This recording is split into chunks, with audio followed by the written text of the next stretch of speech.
Good morning students. हम लोग previous class में Newton's first law of motion पढ़े। आज हम लोग Newton's second law of motion की तरफ बढ़ते हैं। Newton's second law of motion को अच्छी तरह समझने के लिए एक क्वांटिटी है, फिजिकल क्वांटिटी मोमेंटम। मोमेंटम को हमें अच्छे ढंग से समझना होगा। आइए सबसे पहले हम देखते हैं मोमेंटम क्या चीज़ है। मोमेंटम, इसे हिंदी में संवेग कहते हैं। मोमेंटम को अच्छी तरह समझने के लिए आइए, हम लोग बहुत दिन से वीडियो क्लासेस कर रहे हैं, आइए थोड़ा सा हम लोग क्रिकेट खेल लेते हैं। तो चलिए, अगर इमेजिन कीजिए कि आप बैटिंग कर रहे हो, आप बैटिंग क्रीज पर हो और आपके सामने दुनिया का जो फास्टेस्ट बॉलर, जो आपके हिसाब से हो, मेरे हिसाब से मान लीजिए शोएब अख्तर हो या डेल स्टेन हो, अगर वह आपके बॉलिंग मार्च पर हो, वह बॉलिंग कर रहा हो और आप अगर बैटिंग कर रहे हो और आप इमेजिन कीजिए कि आप कोई भी गार्ड ना पहने हो, ना आप हेलमेट पहने हो, ना आप पैड पहने हो, ना एडी पहने हो, आप कोई भी चीज़, आप सुरक्षा के दृष्टिकोण से आपने कुछ नहीं पहना है, तो क्या आपको डर लगेगा? डेफिनेटली डर लगेगा। अब सवाल उठता है कि आप किस चीज़ से डरते हैं? क्या शोएब अख्तर से डरते हैं, या जो दुनिया का सबसे फास्टेस्ट बॉलर है, क्या उससे आप डरते हैं? नहीं। आप किससे डरते हैं? कि वो जो बॉल अधिक वेलोसिटी से करता है, उससे आपको डर लगता है। Isn't it correct? अब अगर मान लीजिए आपके हिसाब से कि नहीं, वो बहुत तेज बॉलिंग करता है, बहुत फास्ट बॉलिंग करता है, बहुत तेज़ी से बॉल को आपकी तरफ फेंकता है और आपने सुरक्षा के लिए आपने कुछ नहीं पहना है, बैट नहीं पहना है, पैड नहीं पहना है, एडी नहीं पहना है, ग्लव्स नहीं पहना है, हेलमेट नहीं पहना है, तो डेफिनेटली आपको डर लगेगा। और डर किस चीज़ से लगेगा? कि वो बहुत ज़्यादा वेलोसिटी से वो बॉल को आपकी ओर फेंक रहा है। तो हमारे और आपके हिसाब से कि वो वेलोसिटी है, बॉल की जो वेलोसिटी है, उससे हमें डर लगता है। करेक्ट? चलिए, अब अगर मान लीजिए कि शोएब अख्तर है, बॉलिंग मार्च पर आप बैटिंग कर रहे हैं, कोई भी चीज़ आपने लिया नहीं है, हेलमेट नहीं है, ग्लव्स नहीं है, और उसी वेलोसिटी से अगर आपके तरफ अगर गुलाब का फूल अगर फेंक दिया जाए उसी वेलोसिटी से, या एक रुई का गेंद उसी वेलोसिटी से आपकी तरफ फेंक दिया जाए, तो क्या आपको डर लगेगा? कदाचित नहीं, आपको डर नहीं लगेगा। इसका मतलब कि वो वेलोसिटी, वो क्वांटिटी नहीं है जिससे आप डर रहे हैं। तो शायद आपका जवाब होगा, ओ उसका मास है, वो जिस चीज़ से मिलकर बना हुआ है उस चीज़ से आपको, जैसे ड्यूज बॉल होता है, तो वो जिस चीज़ से, जिस मैटर से मिलकर बना हुआ है, उस चीज़ से आपको डर लगता है। करेक्ट? चलिए ठीक है, अब वेलोसिटी को भूल जाते हैं, अब वही मास है, ठीक है। और उस मास से अगर आपको डर लगता है, तो हम अगर उसी मास का, जैसे वही ड्यूज बॉल है, उसी तरह फिर आपके सामने में वही बॉलर है और वो दौड़ते हुए आया करते हुए और वो बॉल को जो है लुढ़का कर, रोल करके धीरे से आपकी तरफ फेंक दिया, तो क्या आपको डर लगेगा? नहीं। इसका मतलब क्या है? ना तो आप उस बॉल के मास से डरते हैं, ना ही उस बॉल के वेलोसिटी, यानी किसी के वेलोसिटी से नहीं डरते हैं। आपको डर किस चीज़ से लगता है, यही चीज़ आपको समझना है। अगर उस बॉल में मास के साथ साथ वेलोसिटी भी इंक्लूड हो, तभी आपको, हमको डर लगेगा। इट मीन्स कि product of mass and velocity, that is called momentum. वो मोमेंटम है जिससे हमें डर लगता है। तो हम लोग क्या समझे? मोमेंटम को हम P से डिनोट करते हैं, और P इक्वल टू क्या होता है? Mass into velocity. इसी को कहते हैं हम लोग मोमेंटम। और चूंकि स्ट्रेट पाथ पर कोई बॉडी अगर मूव कर रहा है, तो हम लोग इसको लीनियर मोमेंटम भी कह सकते हैं। आइए एक और एग्जांपल लेते हैं हम मोमेंटम को समझने के लिए, कि अगर मान लीजिए कि कोई दो बॉडी है, इसका m, इसका भी मास सेम है। अगर इसकी वेलोसिटी v1 है, इसकी वेलोसिटी v2 है, and v1 is greater than v2, यानी इसका वेलोसिटी इसके वेलोसिटी से अधिक है और ये स्ट्रेट पाथ पर एक ही डायरेक्शन में जा रहा है। और आपको गिवन टाइम इंटरवल पर अगर आपको इस दोनों बॉडी को एट अ टाइम एक साथ रोकना है, जैसे मान लीजिए 2 सेकंड में दोनों को रोकना है या 5 सेकंड में दोनों को रोकना है, तो आप इमेजिन कीजिए आपको ज़्यादा फोर्स किस में लगेगा? डेफिनेटली जिसकी वेलोसिटी अधिक होगी उसमें आपको ज़्यादा फोर्स एक्सर्ट करना होगा। करेक्ट? अब मान लेते हैं, एक और एग्जांपल ले लेते हैं।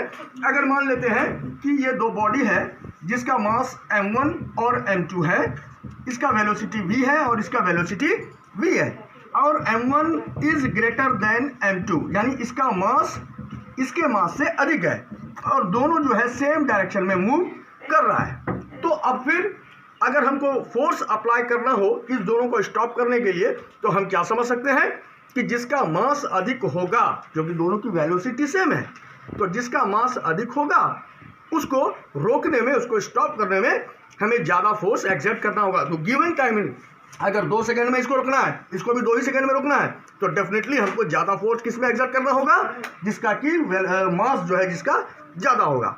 तो हम क्या देखें कि इस दोनों एग्जाम्पल को देखते हुए हम यह चीज़ समझ में आ गया कि ये फोर्स एक्सर्ट जब हम करते हैं ना, तो उसके लिए मास भी चाहिए और वेलोसिटी भी चाहिए। ठीक है, तो ये मास और वेलोसिटी इस दोनों का प्रोडक्ट जो है वह मोमेंटम कहलाता है। तो अब जब मोमेंटम हम लोग समझ गए, तो हम लोग सेकेंड लॉ ऑफ मोशन की तरफ बढ़ते हैं कि किस तरह सेकेंड लॉ ऑफ मोशन जो है न्यूटन के फर्स्ट लॉ ऑफ मोशन को भी डिफाइन करता है। ये भी हम लोग धीरे धीरे देखेंगे। आइए हम लोग अब देखते हैं सेकेंड लॉ ऑफ मोशन। अगर हम मोमेंटम समझ गए हैं तो सेकेंड लॉ ऑफ मोशन, पहला लॉ क्या था, इनर्शिया। अगर आपको याद होगा कि कोई बॉडी अगर रेस्ट में है तो रेस्ट में ही रहेगा, कोई बॉडी अगर मोशन में है तो वह मोशन में ही रहेगा। कब तक, तब तक जब तक कि कोई उसके ऊपर एक्सटर्नल अनबैलेंस्ड फोर्स अप्लाई ना हो। This is the first law of motion. अब आइए सेकेंड लॉ ऑफ मोशन में फिर से एक काम करते हैं कि एक बॉडी लेते हैं जिसका कि मास m है। अब इसको अगर हम फोर्स अप्लाई करते हैं तो ये बॉडी मूव करेगा, करेक्ट, मूव करेगा, यानी इसमें वेलोसिटी प्रोड्यूस होगा। जब तक किसी बॉडी में फोर्स अप्लाई नहीं करेंगे वेलोसिटी प्रोड्यूस नहीं होगा। जैसे वेलोसिटी प्रोड्यूस होगा तो एक्सेलरेशन भी प्रोड्यूस होगा, कि without applying the force acceleration can't be produced. इसका मतलब क्या है कि जितना ज़्यादा धक्का लगाएंगे, जितना ज़्यादा फोर्स लगाएंगे, उतना ही उस बॉडी में ज़्यादा एक्सेलरेशन प्रोड्यूस होगा। थोड़ा कम फोर्स लगाएंगे, एक्सेलरेशन कम होगा। इट मीन्स क्या हो गया कि acceleration is directly proportional to force. अगर फोर्स बढ़ेगा तो उस हिसाब से उसमें एक्सेलरेशन प्रोड्यूस होगा। और अगर हम मास को इंक्रीज, फोर्स को अगर हम कांस्टेंट रखें और मास को अगर हम इंक्रीज कर दें, थोड़ा बड़ा कर दें इसको, तो अब आपको क्या लगता है कि अगर बॉडी का मास अगर बढ़ गया तो उसमें एक्सेलरेशन प्रोड्यूस करने के लिए ज़्यादा फोर्स लगाना पड़ेगा कि नहीं लगेगा। या फिर अगर फोर्स को अगर हम कांस्टेंट रख दें, सेम फोर्स, जैसे पहली बार जो फोर्स हम अप्लाई किए थे सेम फोर्स अगर हम उसमें अप्लाई करें, सिर्फ मास को हम इंक्रीज कर दें, तो आपको क्या लगता है कि पहले की तुलना में एक्सेलरेशन कम प्रोड्यूस होगा या ज़्यादा? डेफिनेटली कम होगा, क्योंकि फोर्स को हमने कांस्टेंट रखा है। पहले मास छोटा था, कम था मास, तो फोर्स अप्लाई किए, जो उसमें एक्सेलरेशन प्रोड्यूस हुआ। अब क्या किए, सेम फोर्स अप्लाई कर रहे हैं, मास को इंक्रीज कर दिए, तो क्या हो जाएगा, एक्सेलरेशन पहले की तुलना में कम होगा। इसका मतलब कि acceleration is inversely proportional to mass, या in other words we can write it, और we can write it acceleration is directly proportional to 1/m। ये मान लेते हैं इक्वेशन फर्स्ट, ये मान लेते हैं इक्वेशन सेकेंड। अब इस दोनों को ऑन कंबाइनिंग यहां पर लिखेंगे, on combining equation first and equation second, what we get. तो इस दोनों को फिर से हम एक बार यहाँ पर लिख देते हैं, acceleration is directly proportional to 1/m। इस दोनों को अगर हम कंबाइन किए तो acceleration is directly proportional to क्या हो गया, F/m। अब इसी को अगर हम यहाँ पर एक कांस्टेंट मानते हैं और इसको अगर 1 रखते हैं तो ये क्या हो जाएगा, acceleration is equal to F/m is equal to क्या हो गया, F is equal to mass into acceleration. याद रहेगा, this is the second law of motion. अब देखिए, अगर आपको पूछ दिया जाए, अगर आपको कह दिया जाए कि अच्छा बताइए कि ये न्यूटन्स का सेकेंड लॉ ऑफ मोशन जो फोर्स बराबर मास इंटू एक्सेलरेशन है, यह किस तरह फर्स्ट लॉ ऑफ मोशन को यह इंडिकेट करता है, किस तरह यह फर्स्ट लॉ ऑफ मोशन में फोर्स को किस तरह यह जो है क्वालिटेटिव डेफिनेशन देता है फोर्स का, ये हम लोग देखते हैं। अगर मान लीजिए कि अगर हम फोर्स अप्लाई ना करें, बात को समझिएगा, अगर हम कोई बॉडी है, m मास का कोई बॉडी है, अगर हम उसमें फोर्स अप्लाई ना करें तो आपको क्या लगता है कि एक्सेलरेशन प्रोड्यूस होगा? नहीं होगा।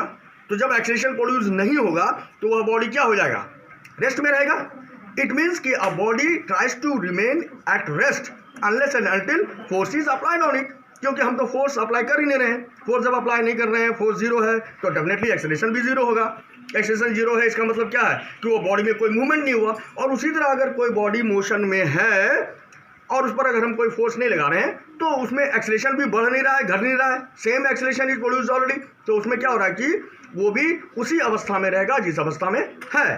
तो this like this we can define Newton's first law of motion. According to the second law of motion we can define force. Correct? अब आइए, अगर अब यहाँ पे जरा सा एक देख लेते हैं फोर्स का क्या यूनिट होता है हमारा। तो फोर्स बराबर क्या हो गया, मास होता है kg इंटू एक्सेलरेशन होता है मीटर पर सेकेंड स्क्वायर। तो kg मीटर पर सेकेंड स्क्वायर ये जो होता है ये बराबर होता है न्यूटन के। यानी न्यूटन क्या हो गया, ये फोर्स का SI यूनिट हो गया। अब अगर कोई आप बैठे, चलिए इसको हम लोग एक बार फिर से यहाँ पर हम लोग देखते हैं।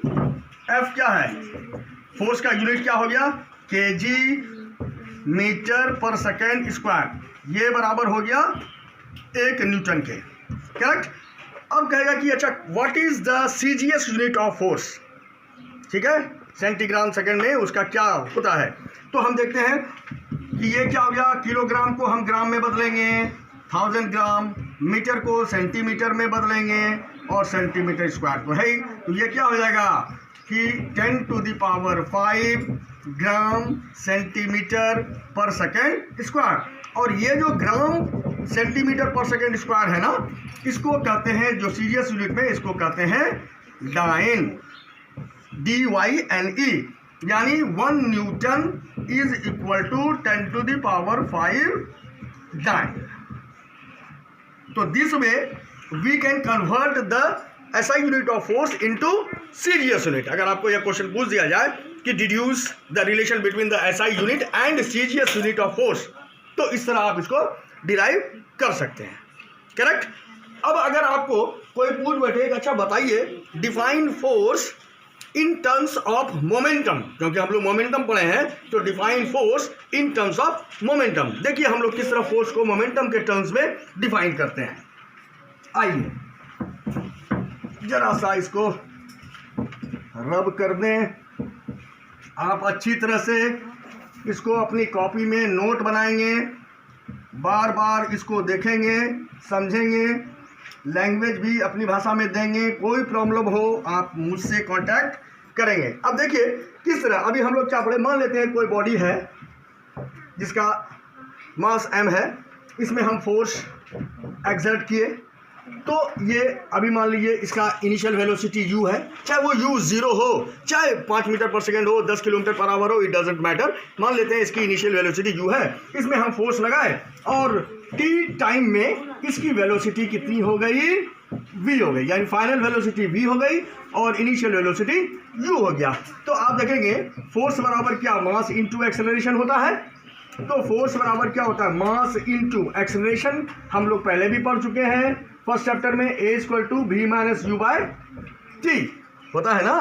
तो यहाँ पर a के जगह पे हम क्या लिख देंगे, v - u/t। फिर f = इसको हम मल्टीप्लाई करेंगे तो क्या हो जाएगा, mv - mu/t। अब जरा गौर कीजिएगा, ये भी क्या है, m × v। हम लोग अभी जस्ट पढ़े हैं मोमेंटम, मास इंटू वेलोसिटी, ये मास इंटू ये भी वेलोसिटी, बट इनिशियल वेलोसिटी। यानी ये क्या हो गया, ये हमारा ऊपर में हो गया चेंज इन वेलोसिटी। हम जरा सा लिख देते हैं यहाँ पर, change in velocity by time. यानी फोर्स क्या हो गया, change in velocity by time. इसको हम लोग लिख सकते हैं force is equal to rate of change in velocity. Correct? अगर आपको ये चीज़ अगर कह दे कि अच्छा ठीक है कि आप सॉरी, यहाँ पर मैं एक चीज़ जरा सा मैं इस पर सुधार करना चाहूँगा कि यहाँ पर होगा change in momentum. I mean to say ये mv - mu है, यानी चेंज इन क्या हो गया, मोमेंटम में चेंज हो रहा है। I am again extremely sorry, change in momentum, sorry momentum. तो change in rate of change in momentum, ठीक है। तो अगर define force in terms of momentum अगर कह दिया जाए तो आप क्या यहाँ पर लिखेंगे, force is equal to change in momentum by time, या force is defined as a rate of change in momentum. अब देखिए मोमेंटम क्या है, mass into velocity, mass scalar है, वेलोसिटी क्या है, वेक्टर है, तो स्केलर इंटू वेक्टर क्या होता है, वेक्टर होता है, यानी मोमेंटम क्या है, ये वेक्टर क्वांटिटी है, वेलोसिटी वेक्टर क्वांटिटी है, फोर्स वेक्टर क्वांटिटी है। तो अगर आपको कोई पूछ बैठे कि define force in terms of momentum, आप क्या कहेंगे, force is defined as a rate of change in momentum, isn't it, correct है। आइए अब इस पर आधारित हम आपको न्यूमेरिकल्स देंगे, कुछ आपको प्रश्न देंगे, वो आप उसको अपने क्लासवर्क कॉपी में, होमवर्क कॉपी में, या जैसे भी हो आप उसको बनाएंगे। कोई डाउट होगा तो आप मेरे कमेंट बॉक्स में पूछेंगे, या जैसे भी आपको पूछना है आप पूछेंगे। अब जरा सा हम लोग एक बार फिर से क्रिकेट खेलते हैं। क्रिकेट खेलते वक्त आपको ध्यान होगा कि कभी कभी स्निक शॉट लग जाता है, जो स्लिप में जो कैच करने वाला होता है वो क्या करता है, बहुत तेज़ी से, द्रुत गति से, बहुत ज़्यादा वेलोसिटी से बॉल उसकी तरफ आता है, स्निक लगता है, जो बैट का ऊपरी किनारा लगता है, बगल का होता है, जो किनारा लेकर जो बॉल निकल कर आता है उसको कहते हैं इम्पल्स। होता क्या है कि अगर बहुत ही शॉर्ट टाइम इंटरवल में अगर फोर्स एक्ट करता है, जैसे यहाँ पर इस चीज़ को हम लोग देखेंगे, F बराबर चेंज इन मोमेंटम, यहाँ पर हम लिख सकते हैं पी मोमेंटम है, ये डेल्टा साइन होता है चेंज इन बाय टाइम। तो F को अगर हम T से अगर मल्टीप्लाई कर देते हैं तो ये क्या हो जाता है, हमारा इम्पल्स बनता है, वो बहुत ही तेज़ी से। अब देखिए इसी पर आधारित अब ये जो rate of change in momentum है, इसी से रिलेटेड बहुत सारे ऐसे प्रश्न आपको आएंगे। आप देखेंगे जब क्रिकेट की बात हम लोग कर रहे हैं तो क्रिकेट की ही बात करते हैं कि आप देखते हैं कि जिस समय हम लोग कैच लेते हैं तो कोई भी स्पोर्ट्समैन है, कोई भी खिलाड़ी जो होता है वो कैच लेते वक्त अपने हाथ को पीछे की ओर खींचता है। क्यों खींचता है? अगर नहीं खींचेगा तो अब जनरली बच्चे उसमें जवाब क्या देते हैं कि नहीं, जोर से खींचेंगे, अपनी तरफ नहीं खींचेंगे तो चोट लग जाएगा, हाथ फट जाएगा, खून बह जाएगा। तो इस तरह अगर आप फिजिक्स में जवाब देंगे तो नहीं चलेगा। तो उसमें आपको जो फंडा है, जो उसका कंसेप्ट है, उस कंसेप्ट बेस्ड आपको आंसर देना होगा। एक्चुअली होता क्या है कि जब आप बॉल आपके हाथ के जैसे ही कांटेक्ट में आता है तो आप क्या करते हैं, उस कांटेक्ट को क्या करते हैं, टाइम ड्यूरेशन को बढ़ाते हैं। ठीक है, अगर हम टाइम को बढ़ा देंगे तो फोर्स का इफेक्ट कम हो जाएगा, इसीलिए हम हाथ को पीछे की ओर कैच लेते वक्त करते हैं। अब जैसे मान लिया कोई लॉन्ग जंप करता है या हाई जंप करता है, तो वैसी स्थिति में क्या होता है कि आप देखेंगे कि सैंड, बालू जो है, रेत जो है बिछाया जाता है। क्यों बिछाया जाता है? अगर बहुत ही पक्का ज़मीन हो, कड़ा ज़मीन हो, तो उस पर अगर वो गिरेगा तो क्या होगा कि एट अ टाइम, बहुत ही शॉर्ट टाइम इंटरवल में फोर्स का इफेक्ट बहुत ज़्यादा हो जाएगा। लेकिन अगर रेत दे दिया जाए तो क्या होगा कि वो जो कांटेक्ट में आएगा वो बॉडी, तो वो क्या होगा, टाइम इंटरवल को इंक्रीज कर देगा, टाइम को इंक्रीज कर देगा, तो फोर्स का इफेक्ट कम हो जाएगा। बात समझ आ गया? अगर मान लो एक अंडे को भी, एक जो ब्रेकेबल चीज़ है, कोई चीज़ है, उसको अगर हम मान लीजिए किस पक्के सरफेस पर अगर हम उसको गिराएंगे तो वो चकनाचूर हो जाएगा।